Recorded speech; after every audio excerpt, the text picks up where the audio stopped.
because obviously I'm not doing my job well enough to help you get out of your own way, Right, right? right, right. I can't help you any more than you're willing to help yourself, and right now you're not helping yourself in the slightest. No, seriously, like I 100% I do appreciate your time and do appreciate with whatever you like you told me, you know, the way of thinking and Yeah. and I'm sure Edward, can I be real? that is just the beginning. Inside the Edward, can course I there be will be a real? lot of Yeah, can I be real? yes. I knew during the call it was going to end this way. I knew that. Really? 110%. How? What makes you confident that this is Because you've been in this position for 4 years, man. If you really wanted to change, you would have changed years ago. You also, when I asked you if you're ready to make change today, you said that you think. You were already allowing yourself a way out of making change in your life. You're already giving yourself that sort of 1 foot in, 1 foot out. So if you make change, great. If you don't, you don't. Right? mm-hmm.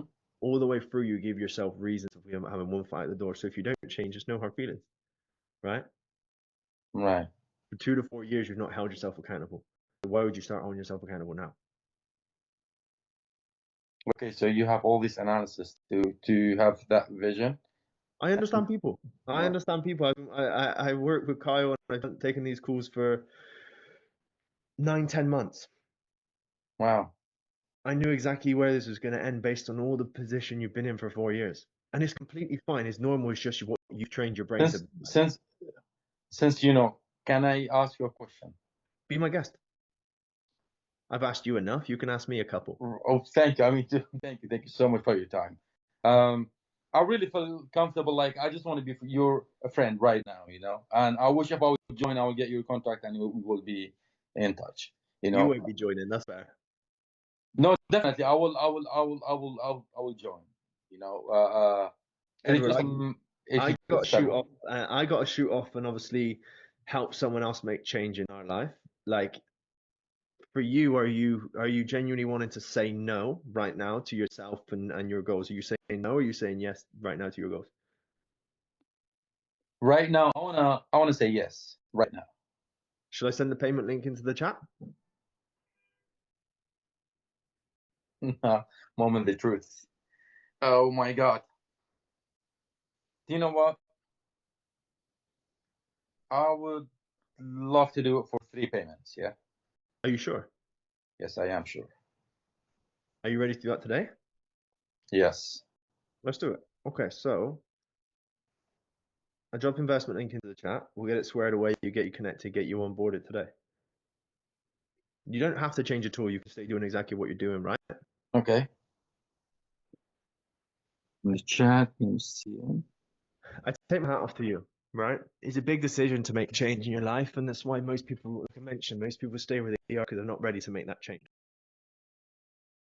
I think that clip that I just put up to start this shows the raw reality of Charlie's sales style, Charlie Matthias' sales style. Just to give background though, it come off a good rapport. The energy was good on the call. I mean, it wasn't like laughing and joking all the way through. Maybe I'll show you it. I showed it to the guys in the group. Could be a good one for you to look at. I saw it. I watched it. The full call. Yeah.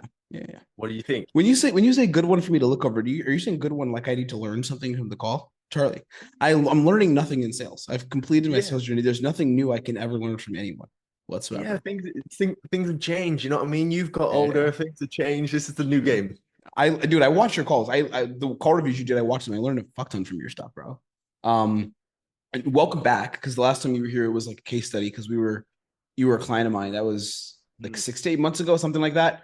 And now you've been just smashing it with relatively little effort too, which is the fun part, you know? Yeah. So that's pretty cool. So I want to bring you back and just have it, dive deep with you here. But I think the interesting question from that clip that I asked you that we didn't dive into yet, but we can start here.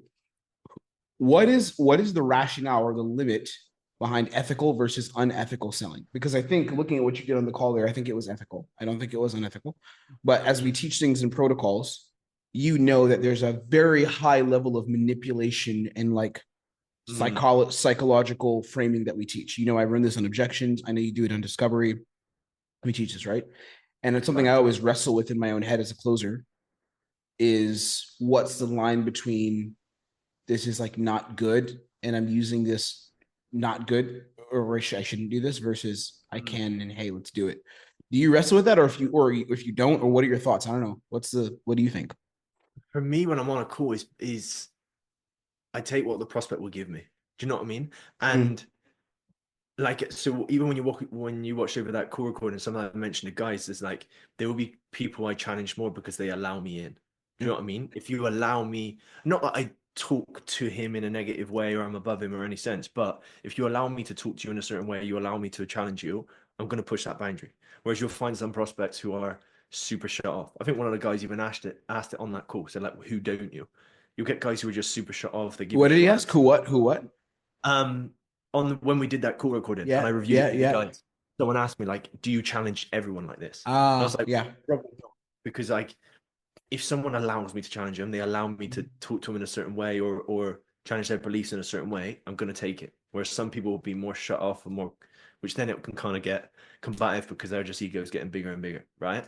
So with that guy, and that's why I thought that was ethical, because I believe there's a difference in ethical and unethical, because I wholeheartedly 100% believe in my offer. Do you know what I mean? So I have so much conviction in pushing people on calls, because if people were to get out of their own way, or if I was to be able to be good enough and help them get out of their own way, I know they can absolutely crush it on this offer. Especially that guy. So that guy had been in the space for like 7 years, never made money. And it was his own fear. And I guess maybe it was down to me to be able to get him out of his own way. So it was kind of like the final last ditch attempt to go, come on, dude. Let's hold hands and let's get over the finish line.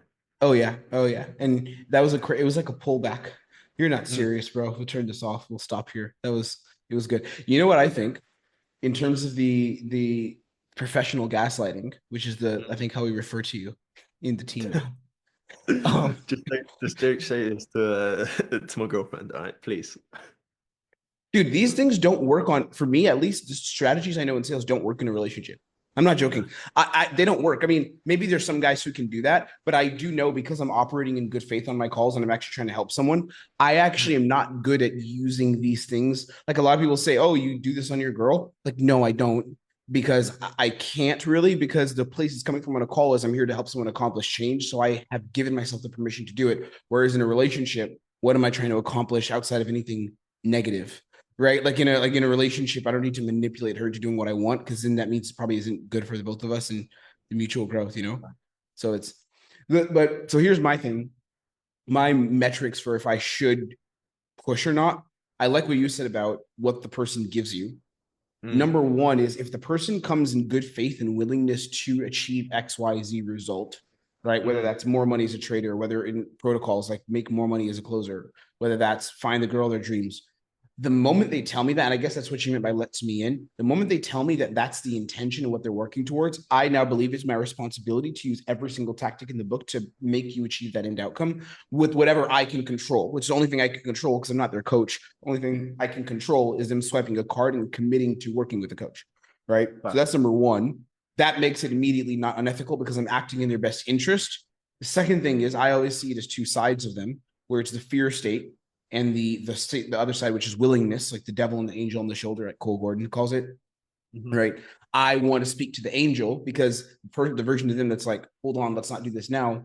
That's not the version of them that's making the money or dating the girl. That version of them in the future, like the scene in Interstellar where Matthew McConaughey screaming back at his past self, like that version of them would scream at them, no, do it, because you can change your life. So my job is to be that. So thus, my view on this is, and I tell this to our guys, you tell it to our guys, like, you have the responsibility actually of being a manipulative psycho, because that is what they need to make change. And then lastly, the offer.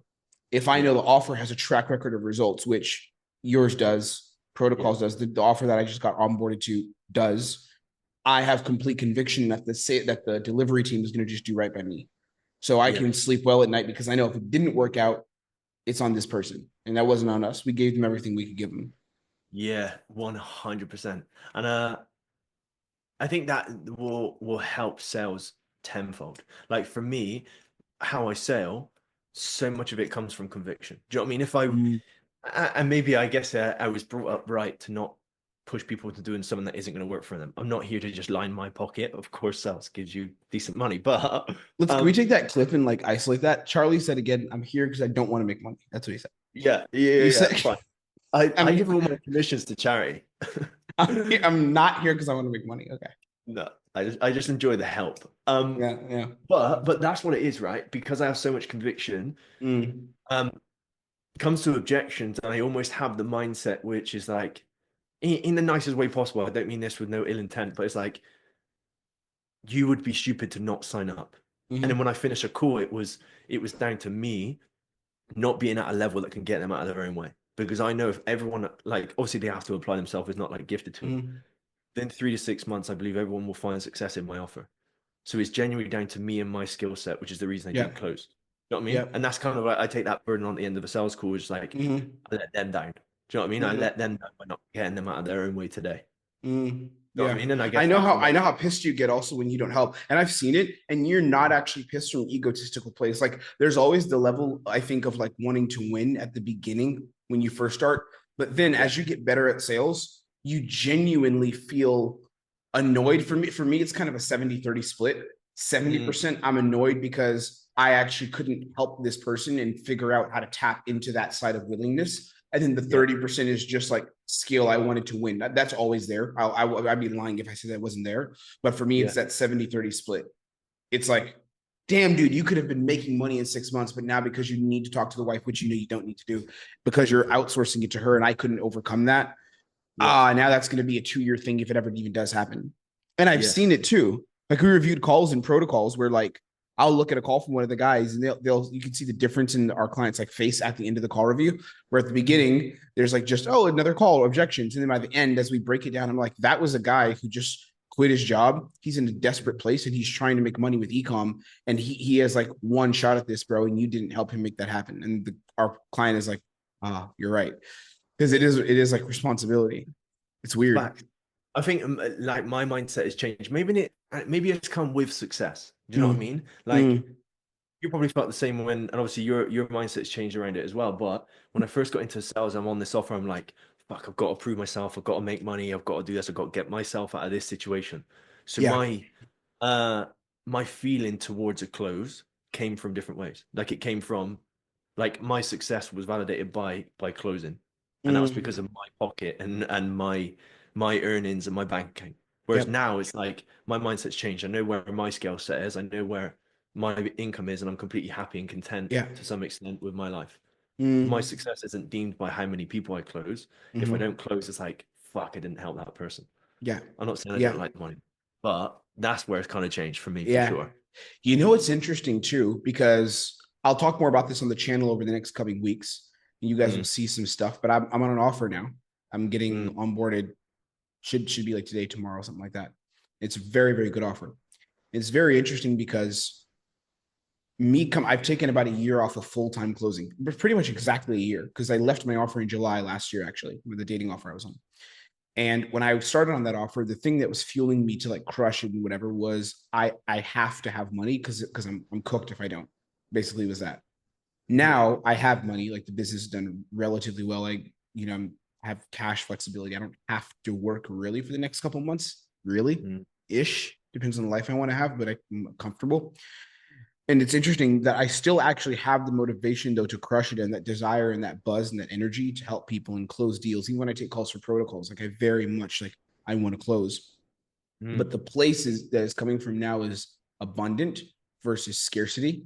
I don't even know if I would say one is better. I don't know if I'd say that, because I think both of them have their own drives, right? One is I need this. You have that fashion, but then once you don't need it, the other one is I don't know what it would be. Like I respect the process or respect the game, or it's again the wanting to help someone get out of their own way, whatever that would be, what it means to do that, the responsibility of it. But coming back in, it feels really interesting to be back on an offer now where I'm not in a position of like pain, but instead I'm in a position of like I want to grow and expand and get more. It's very weird. Yeah. And I'm curious how that's going to play out in calls as well. It's like it's not a place of need anymore. It's a place of want. You know what I mean? Yeah. And I don't know how you would I guess, I don't know how you used to be when you were first in sales, but like when I'm coming into it, when I used to come into it with a place of need, there was almost nerves. Like a lot of the time I was in like kind of nervous going through a call, like Exact same for me. in the back of my mind, like, I fucked up, this isn't going to close. And I'm going into calls nervous whether I am or not going to close them. Now I don't need to close anymore. I'm coming in because of want, and I enjoy it, and I'm good at it, and this and that. So like you just go into it calm. When I have the skill level, I don't care about fucking up because I'm probably not going to. Let's just go and enjoy it. Do you know what I mean? Speak to and you'll probably say the same, but say to all the guys, don't sell how I sell. Like when I show call recordings to like the guys in the group, like inside QL, when they look over me, they're like, let me see yours, because they please do not just write word for word what I write. Classic Matt. Shout out Matt writing down a sentence. We love you, Matt. Writing down, you'll say this one thing like you'll say something out of left field, like, brother, and I'm here to change your entire reality. I'm gonna knock your socks off, bro, with changing your life. And Matt will be like, knock socks off with changing life. I'm like, Matt, don't say that, Matt. You need to say your own things. We love you, Matt. But this brother will have 5 pages of notes, word for word, every single thing I've said. His next sales call would just be sound exactly like me. The copy paste. Yeah. And that's why I say to a lot of guys, is like, don't sell how I sell. I sell a lot of the time out. Like, I enjoy it now. Whereas before it was like, I'd come at it with like an aggressive tone. I had to do a lot of self-work for myself over the last sort of like 6 months anyway, to kind of get out of that mindset for sure. But a lot of the time I'd come at it with like aggression, just like that dog. Do you know what I mean? Yeah. What aggression meaning? What like high pressure tactics, or what does that mean? Aggression? Like, because like you always operated in good faith. I never saw you operate in bad faith before. No, I mean, you can tell during objections they would really trigger me. Do you know what I mean? And maybe it's, and I was speaking to my sales manager about this. He's very similar to me in a sense of like, I don't see, if you feel it's going to add value, why are you not doing every single thing possible to get you where you want to be? When I signed up to QL, you said, let's jump on a sales call. I was like, no, I need it. Just send me payment links. You said, no, bro, let's do a call. And I said, just send me links. I'm paying for it. Because I know I need it.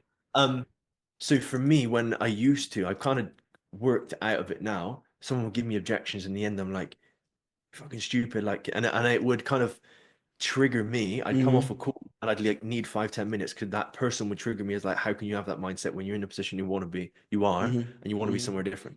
But that was I guess maybe my own insecurities, my own mindset for sure.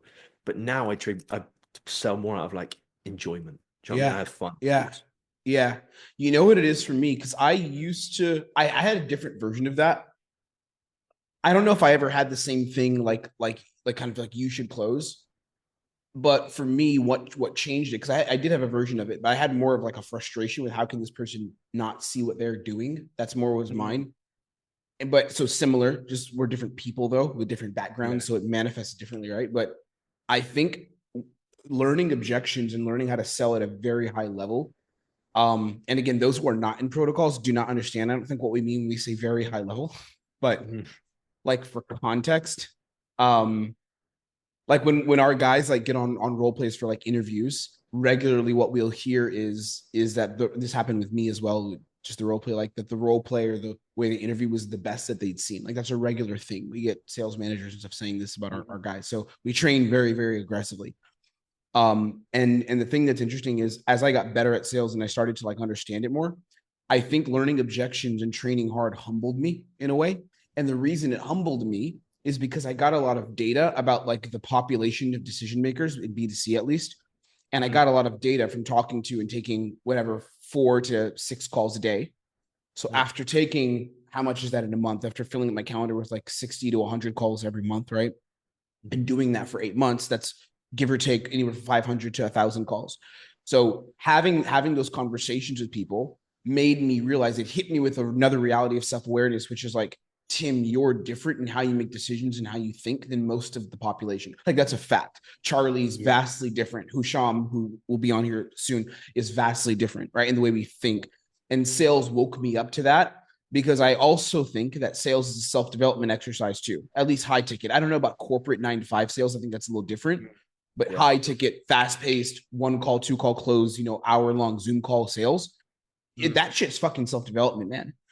And me realizing when I'm handling objections, I have to remove my own ego of like, this is the way it should be, and have no bias towards, this sounds weird and it sounds almost counteractive. Maybe some sales reps may hear this and get confused, but when I handle objections, I don't think actually I want you to do a thing. I don't think like I want you to buy. I took that out. All I think is I'm confused as to why you can't make changes in your life now. So prove it to me that you can't. Thus, the whole model we follow, buy and double buy and all that fancy shit, all of that just comes from that framework of when someone tells me I got to talk to my wife, I don't start with no, you don't. Let me convince them not. I'm just like, sure, you I guess you have to talk to her, but again, I don't know why you need to talk to her before making a decision. I'm sure she can lend an ear and help you through your journey, but how is the decision to make more money related to what your wife decides? I don't get it. Can you explain it to me? Right. Yeah. And that's a much better place to come from as a rep, I think. And change my mind. And I think you get that from experience though, and also like your headspace coming at it from whether you are or not. You got to give off to the person you're empathetic about what they're going through, and in terms of their mindset, it's sort of like combative, like where you mentioned there about like why you're going to speak to your partner in terms of like you shouldn't have to do that. Like we're here, talk to me and not her, right? But being empathetic in terms of where that mindset has led them, like where that mindset comes from, not led them. Like why they feel they need to do this and what is the best possible choice for them and where they want to be, and helping them being empathetic about what they're saying and what they're feeling in that moment. Because that's all it is. People are just inside their own head and they're scared. Do you know what I mean? So they'll use anything that they can grab at in that moment when it comes to making a change. They'll use money. They'll use partner. Yeah, the whole thing. Huge. For you, when you like chose to get back on an offer, were you kind of getting itchy feet being out of the game? You want to like change at all, or like use like the skills that you've developed over the last sort of year being out of the game, if you will, and just coaching? I'll tell you this, it's not easy, Charlie, being in protocols and seeing our clients say, Charlie, that was such a great call review, I love seeing you in the game and crushing it. When I see Bent say that shit, it does something to my mind. Okay, shout out Bents. Also fuck you, Bents, because I'm on an offer basically because of you at this point. So the more that you guys, that our people validate your sales skills, while they're like, oh, and old Tim stepped out of the game, business owner. There's that. And then also I want to make more money. Because the business we do, I've said it publicly, we do like 25, 30, sometimes 40K a month. We've been around that for the last 8 months. And I'm realizing more and more that like my passion is not aggressively scaling the business. My passion is coaching and sales, like those two things. So I can pay myself more actually as a sales rep because I keep all the money.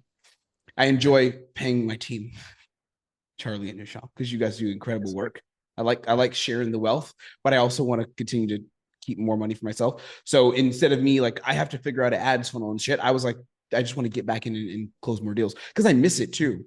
Like I've seen it, genuinely seeing the stuff you're doing and seeing Husham and all, you know, the guys I'm working with one-on-one, seeing you guys results, seeing fucking Frank close deals and stuff. Like it actually made me kind of jealous. And I was like, okay, I want to actually get some new highlights, some shit going on. I want to see what my sales game is like.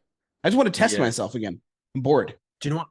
I also think, right, that mindset switch that you've had, I think it will help members or clients of sales pros that we work with, because you're not so interested in having a huge group. Like there's so many coaching programs out there where you'll go on and they've got 1,000 members. Do you know what I mean? Or there's 100 people on a Zoom call, or they have to put on 20 calls a week just to try and add value to as many people as possible. Realistically, one of the reasons why I chose QL, and I know for a fact, like I even spoke to a guy who wants to come in QL, and the reasons why he wants to come in QL over others is because the group isn't massive. Do you know what I mean? It's intimate, it's small, and that's what I liked. And I think it's a family. It's a family we have. It's genuinely like a family. And it will help the sales reps that we work with tenfold, because you don't need to scale QL to make more. You have your own shit outside of it. Do you know what I mean? Yeah. No, 110%. I want to ask you something as well, going back to like your insights on this. You as a sales rep, I've seen your style very much evolve and develop.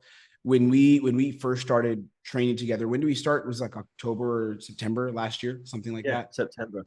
September last year. It was September. Yeah. When you first started, I think it was a bit like clunky and you were kind of just throwing scripting at people and you know, kind of winging it. Then you evolved and became quite good at objections, and then you flipped it, and now you're like the king of discovery. For those of you who don't know, because I didn't intro you, for those of you who don't know, Charlie teaches discovery and protocols, and he's one of, if not the best that I've seen run a discovery. I mean, maybe outside of like the top legends like Jeremy Myna type shit, but Charlie is like I can't say better than me at Discovery. I'll never say that, no matter what. But we'll see how this goes on your new offer. Let's see. You don't want to play that game, Charlie, because then the gap we already have will widen, my friend. I've just been talking shit so far with no recent results to back it up. But yeah, you got no proof. You just wait. No proof. And I have I have old proof from a year ago, but I don't have new proof. Now I do. Actually, I have closed protocols clients, but I'm the business owner, so it's easy. So it's not that crazy. Yeah, exactly. They're laydowns. That's laydowns. Yeah. I love how there's someone who's going to join protocols like in a week watching this, and we're telling him or her they're going to be a laydown. You're going to be a laydown. A laydown. Do not give me objections. No, but your sales skills, I think, have evolved to the point where your calls, from what I've seen, the reviews you put out, it's genuinely effortless and looks like you're actually just having a good time. And I would assume at this point you don't really feel any high degree of stress going into or coming out of calls. I would assume so. What do you think has changed in your sales game as you've gotten better and gone from like a good sales rep to being a great or like elite level talent? What do you think has changed in terms of your own perception of sales and how you approach the game of being on calls? Like, what's changed? What shifted? Do you know what I think? Like, maybe it'd be better if I give a more salesy answer, but I think it genuinely, a lot of it is internal. Like for me, I'm more comfortable. One, like my income is grew. I'm calmer on calls. I don't need the money. I don't need this, right?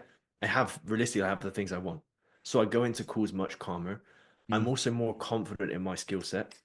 I'm more confident in the offer itself and everything that goes into kind of outside of being a sales rep and like the script, I feel made me better on a call. What are those things outside of it though? Like, what are those things?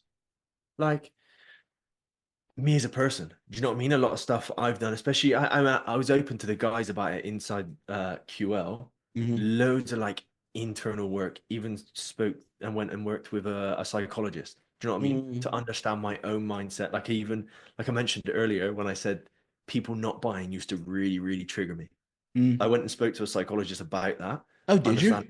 No joke. No joke. Yeah. Over the last 6 months, I've been working with one. Amazing. Wrote down that thought pattern. And this is something that I've been doing for the last 6 months. If I have a thought pattern that kind of doesn't align or doesn't benefit me or the people around me, going and breaking that down. So for what's an example of one of those thought patterns? I mean, I know you mentioned someone not buying, but what is like a pattern actually? I'm just curious to make it tangible as an example. Even if we just take like people not buying triggering me. No joke, I would, after a sales call, come off the call frustrated. I'd need 5, 10, maybe 15 minutes on my own.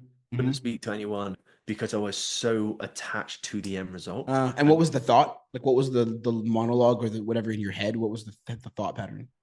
Aggression, frustration, one at myself and one at them. Do you know what I mean? One at myself for not being good enough and not earning that money that I needed. And two, for them not getting out of their own way. They have to buy. They're an idiot for not buying. That's the mindset I used to have and changed a lot. So for me, it made a huge difference on my calls because I'm calm. Do you know what have you replaced it with? The process. I have to, like, my success is deemed on my process and how good I was on the call. If I followed everything to a T and there's nothing more I could have done, there's nothing more I could have done that's down to that person. Do you know what I mean? And take the responsibility on myself and not putting it on them for not changing. Amazing. My success is like, how will I stuck to my process? Yeah. One of the things that I've also seen for me in getting better, and the way I sell now is very different than how I was selling even when I started protocols. In fact, sometimes there's stuff in the curriculum where they're like, we say this, don't we? And I'm like, yeah, I guess I was saying that a year ago, but I don't say that now. Yeah. I don't communicate that way. But part of the reason is because I've become very, very comfortable. 2 shifts I think I made. One is becoming comfortable with silence and not needing to know what to say next. I used to actually teach this a lot as a dating coach, but then I'm in sales, I had to just relearn everything because it's a different format. But sitting in silence and being comfortable with the stillness of, I don't know where to go next, but I'm just here to listen. And then 2 is selling to the person, not selling via the script, where the script is just an instrument, maybe a tool. I don't know what the metaphor would be or the analogy would be, but it's just a tool.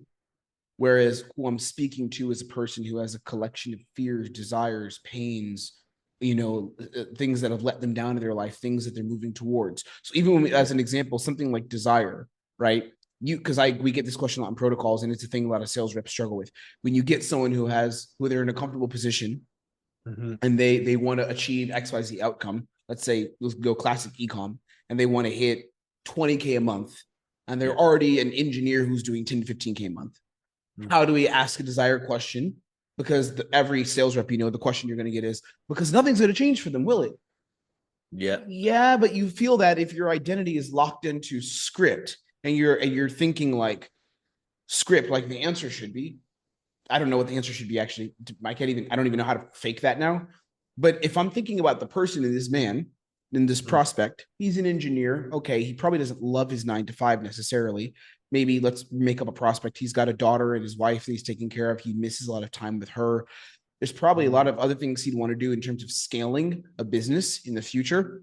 So now my desire question, I would niche down the scripting to force that answer, force like a magic trick, like you force a card, because I know and can predict that's what he's struggling with and who he is. So the question wouldn't sound like, what does it do for you personally outside of the numbers on the screen? Because he's going to say, not much. Instead, I would say, I think you're in not a decent place already. You have a job and you're okay, you're stable. So now I'm prefacing the question already by telling him, don't give me that, because I'm going to say that for him. You're stable. You have a job, but you also have people that are counting on you to give them a better life. When you have grown the business and you have scaled it and are moving towards that life of freedom, what does that really do for you over time? You, the family, tell me more about that. Beautiful. Like the answer's gonna be perfect now, because it's not scripted, it's about him. I just went on a highly autistic rant. Do you feel on that point? Because that's super, super common question. Some prospects or like some people you train with, right? Their question then off the back of that is like, do you not feel you're then bigging them up too much? And you're not kind of preempting the fact that they're already successful. Like you said then, when you kind of prefaced everything before asking the question. This is my strength. Your strength is the gaslighting when it comes to decision making and commitment. You're very good at that. My strength is framing people's positions and getting them to see themselves in a certain way on a call. I think I'm very good at that.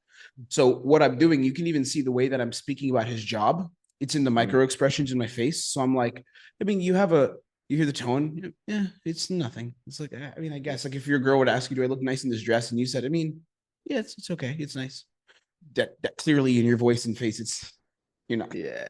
Right. So I'll do the same thing with the prospect now. They're in a job. So I'm going to give it to them, but I'm not really going to give that to them. Like you're in a position where you have a job and you're okay. You're stable. You hear the tone. The tone in my voice is not saying you're doing well. It's saying you're surviving. Even if the dude's making 20K as a surgeon, I'm still going to say it like this. You're doing okay. You have a salary, right? Done.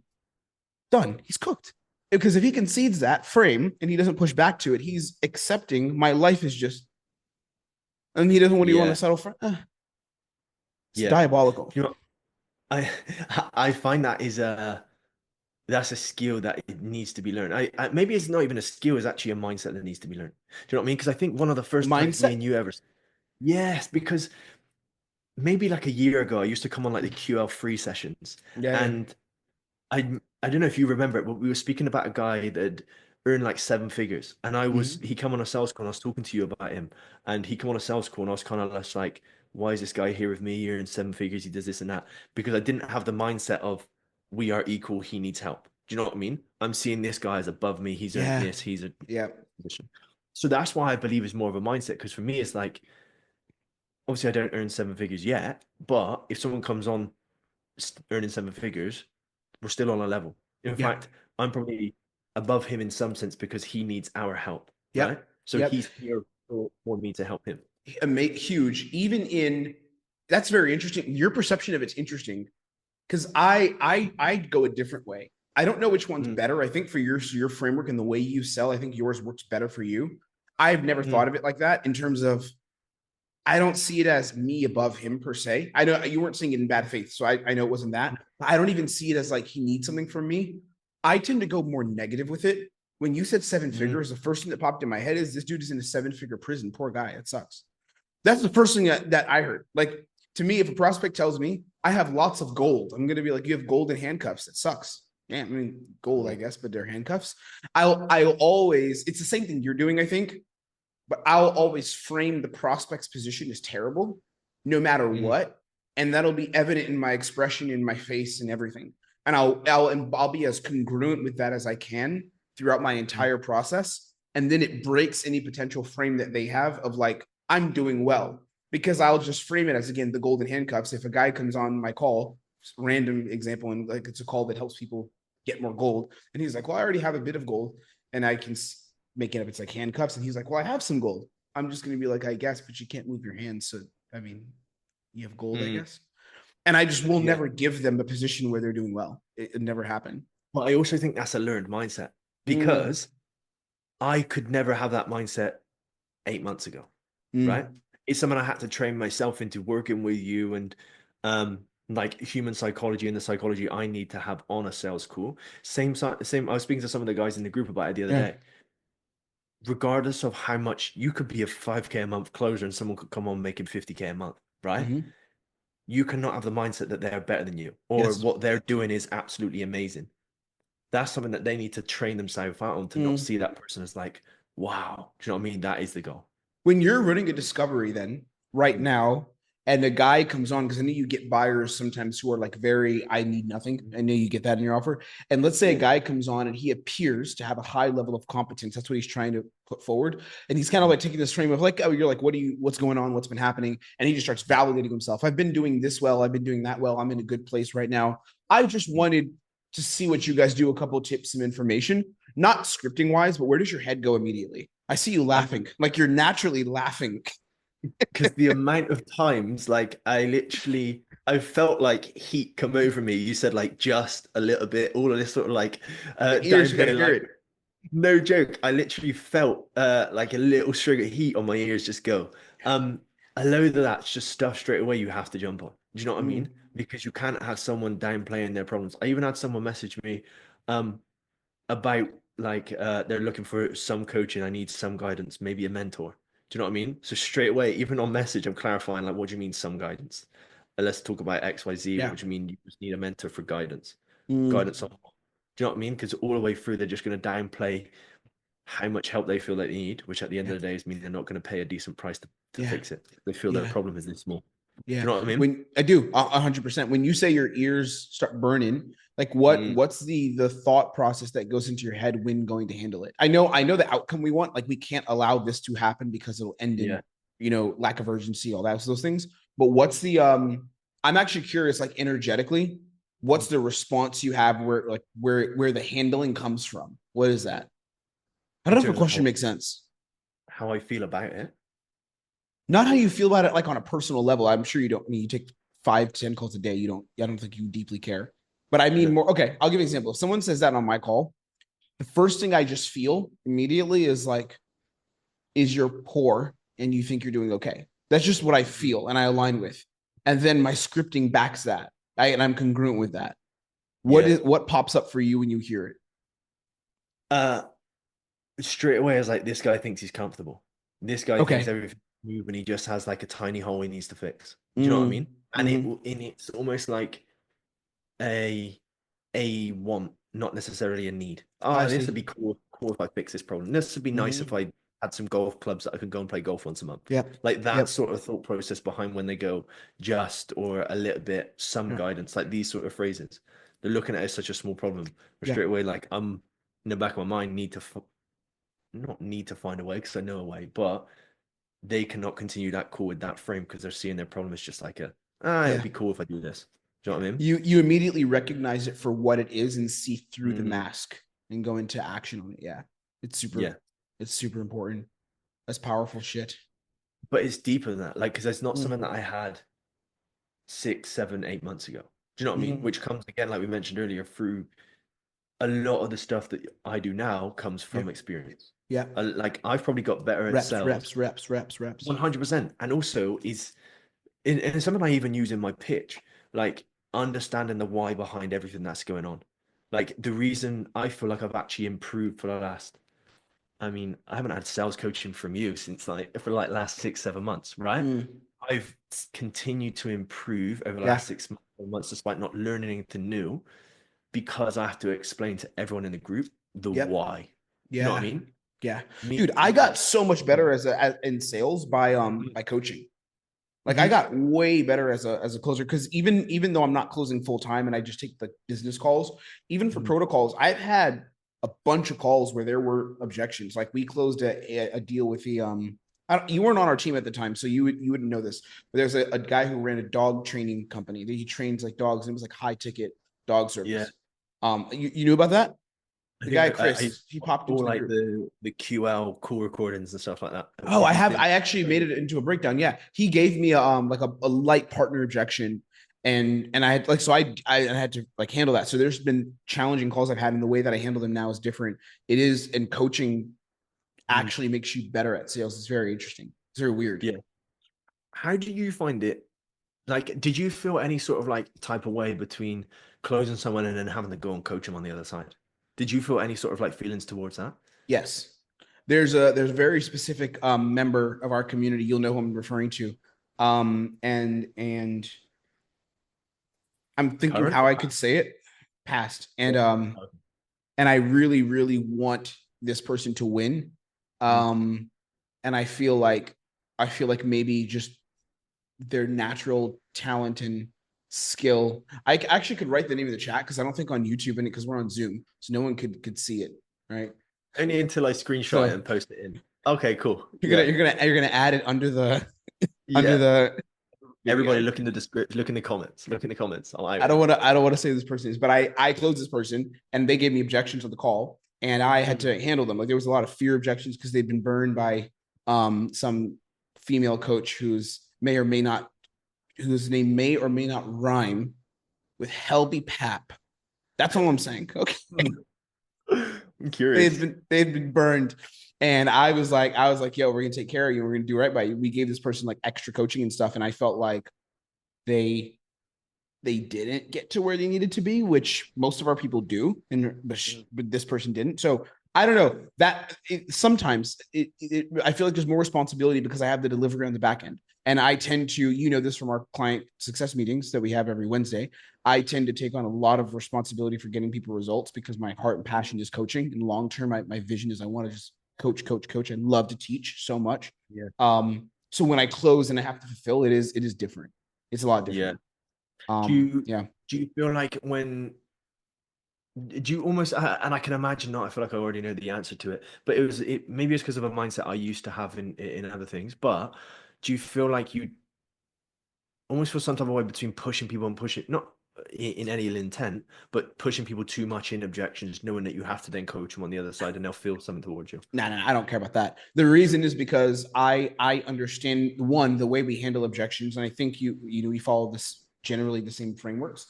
The way that I handle objections never ever is pushy. Like again, bro, I think when you're good at sales, you don't need to be pushy, bro.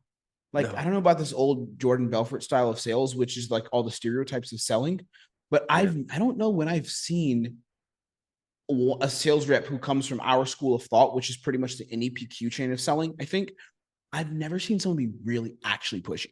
I've seen someone be manipulative. I've seen that, Charlie. I've seen that, but I've never. I haven't seen anyone be pushy for real, bro. I've never seen that. The offer that I just got onboarded onto, you know, this person's team, you know who it is. They're a little pushy. They're psycho, but they're not from the NEPQ school of thought. Those guys follow the Jordan Belfort kind of Wolf of Wall Street style combined with some modern NEPQ sales style stuff. So I don't know, bro. I'll handle anybody's objections, man. Like even the new guy who I just closed for protocol, I told him, I was like, you're either going to join the program or at the end, I'm going to handle your objections. I said it to open the call. And he was like, chuckled a little bit and was kind of, shout out John. We're about to make you a bunch of money. Welcome. But yeah, you start the second he got in, he's like, fuck, what have I done? he came in no problems at all, no objections actually. Thank you, John, for making my life easier. But but no, and we're gonna make him money. But yeah, I don't know, so I don't feel bad about it because I just know that the way we run protocols is so good, and we have the best delivery in the sales space, at least like high ticket sales that I've seen personally, in terms of the attention. Everyone has a performance coach. You guys, like, we have so many sessions, it's small and intimate. I don't feel bad about it. Yeah, I'll take anyone's money. You know, no, we can help them because that must have been for me. Then I think that's me giving myself a way out. Like the reason I ask it, right? I used to be like, you know, I used to be in ecomm. Not that I was Mhm. any good at it. Like, Mhm. well, I'm in sales now, so I couldn't have been any good at it. But whilst doing ecomm and trying to run my own brands and selling products, I was also closing on that offer. So I was a coach inside as well You as were closing. overlapping? I didn't know that. I didn't know you started closing Yeah. while you were inside the. Oh, okay, wow. Like for a little bit, as soon as I started to feel like I really fucking like sales, I was just like, I don't want to do ecom no more. Hold on a second. They had you coaching inside the program, and you weren't making lots of money with ecom. I was making zero money with And ecom. they were having Hence you why, coach ecom. yeah. I used to be whatever it took to get just some bills paid, please. Someone pay me. The many faces of Charlie. No joke. No That's joke. I crazy used work. to. He's like, I'll pay you to do this. Fine. Yeah, I can do. Uh, I've got a whole that's background wild. in cleaning shoes. Yeah, I'll yeah. coach that out. Whatever. Did you But feel that's bad though about handling objections though at that time while coaching it? Yeah, but now I think about it, I think it's just because of like you're giving yourself that way out. Do you know what I mean? Like I don't want to push people. One, maybe like in fact I know at that time I probably wasn't good at handling objections. Never had Okay. any sales training before coming into Yeah. QL. So I was just doing what I could learn off YouTube. Yeah. Um and secondly, I'm like, oh, I don't want to really, really push someone because I saw closing as like pushy, you're doing this, you're doing that. Yeah. Yeah. Until you learn about the game. I didn't want to push someone and have to coach them because they might hate me and then I've got to coach Mm-hmm. them, then there's going to be some awkwardness. I think for Mm, myself, it was just more of like a limiting belief. yeah. But I can 100% nice speaking to you about it, I get it. Going back to the root of this, and I want to hear your thoughts too. Because we started this thing like, is it pushy? Is it unethical? Here's Mm, why. To the answer, actually, I'll put on my coach hat. Charlie, put your coach hat on in a second. The for reason sure. why it's not unethical to handle anyone's objections when you're on an offer that can deliver and you're not closing for a scam. If you're closing on a scam, then get off the offer. But if you're not closing for a scam, the reason you should take anyone's fucking money who is qualified for the role for the offer is because there's two sides to every person. I already said it, but I'm going to say it again in a different way. There's two sides. There's the side of them that is like, I should hold on and protect my resources because I have uncertainty about the future and I don't know what the future holds. So I'm going to find whatever excuse, mask, limiting belief to outsource the decision making of this right now on the call to the future so I can put more time between my present and my need to make a decision because it's scary to make a decision. It goes against what we're primarily taught to hold on to resources, don't take on risk. There's that side. There's another side to them that does lean into risk, the side of courage, the side of fearlessness, or you will still be scared, but the side of willingness. That's what I call it, the frame of willingness. Are you willing? That side of them is the thing that is going to get them to change their life, regardless of the offer, tax saving offer, be like B2B, B2C fitness offer, fitness biz op, ecom coaching, trading, whatever it is, like dating coaching, sales training. If they tap into willingness and they're like, you know what, I'm going to back myself, which is the term we all use. You know, you guys all should all know that term. There is another side past that door where they've changed their lives. I wouldn't be in this position if I didn't spend thousands of dollars in understanding objection psychology, understanding my own mindset. You've invested thousands of dollars, whether it's ecom, sales training, all this stuff to change your life. Some people, for whatever reason, and maybe we've all been there, I don't know, not everyone's been there, but some people, many people, just need a helping hand to overcome the other side of themselves. That's why I believe that objection handling, using whatever tactic necessary within reason outside of lying. I never lie on my calls. I will stress the truth. Yes, I'll do that, but I won't lie. We won't do that. Stress the truth, meaning I'll tell the truth, but I'll frame it in a way that sounds as good as possible. Okay. But I won't lie. I will never tell someone a lie. So using every single tactic in the book is why I will handle anyone's objections and why I think that's selling ethically. Yeah, 100%. Your thoughts? Yeah, no, I totally agree. But it all comes down to being ethical in objections because there's a very well-known sales rep. I would deem him as one of the best, right? Who, when he first got into sales, I think Matt Ryder. When he was super open about this, my sales manager is very close friends with him, and he said one of the times when he was new into sales, he had a month or a couple months where he closed like 94%, right? Because he come from like the army military background where it's like Sniping, yeah, and he said like on his calls he's very, very rash. He had like a 94% close rate, but he had like 30-40% refund rate. So crazy yeah, work. from that, because obviously on the calls he's like boom, boom, boom, get into them, Yeah. and then they come in and they kind of back out. So Yeah, overall, yeah, still yeah. a decent close rate. It's like 50, Yeah. 55, 60%. Yeah. But Yeah. because the way he sold, it was just very slap him around and get him in. You know what I Yeah. mean? Yeah. Yeah. Yeah. Yeah. I'd love to see how those calls around. Is Maybe there I a can way learn we a few. could, is there a way we could access Matt Ryder's old school call? I Locked mean, in some I know vault some on his guys. Google Drive somewhere. Yeah, know some guys in high places. I think I can sort something out. Interesting. Okay. Matt, if you're watching this, what can we pay you to look at your old call? Yeah, please, let's show us some of our guys.